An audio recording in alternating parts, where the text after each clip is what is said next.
চিল্লা ফেলা শুনে আমার ওয়াইফ আমাকে ডাক দিছে, দিলে আমি বেরিয়ে দেখি যে লোকজন এখানে, আর তাদের তো নিয়ে গেছে হাসপাতাল। এরি করে আইসে দেই দৌড়ি এর ভিতরে ঘরের ভিতরে যাই দেই, ওদেরকে তো দেয়নি, একদম গলির ভিতরে দৌড়ে চলে গেছে। শুনছেন? জি, আমি শুনেছি যে বাসার ভিতর ঢুকিছে উন্ডা চারজনে, ঢুকে রাশেদ কতি ঢুকিছে, ঢুকে প্রথম ওই রুমে ঢুকিছে, ওই জায়গায় দাঁড়ায় আব্বুরে গুলি মারছে। আব্বু ঘুমছিল, আব্বুরে এই জায়গায় গুলি মারিছে। মা বসা ছিল, মার বুকে গুলি মারিছে। ছোট বউ এই ঘর দিয়ে বেরোয় আইছে, ছোট বউর উড়োতে মারিছে। দেওর দৌড়তে আইছে, দেওরের মাজায় একটা গুলি মারিছে। মাইরে এই জায়গাতে চলে গেছে উন্ডা। যারা গুলি মারছে তাদের কেউ চেনে বা? হ্যাঁ, আমার ছোট দেওর চিনতে পারিছে। ইমরান হচ্ছে মেয়ে, আমার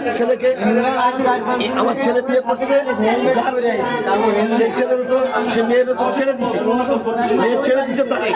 আমার ছেলে বিয়ে করছে, সাংসারিক করতেছে, তারা ঘর করতেছে।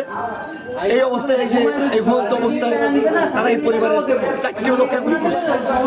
আমার নোয়া ছেলেকে আমি কাজী আনিসুর রহমান, আমার ছেলের আইসুন, আমার পুতির বউ ফাইমা, আমার মিসেস রঞ্জুয়ারা বেগম, ওনারা করেছে 2টা বুকে।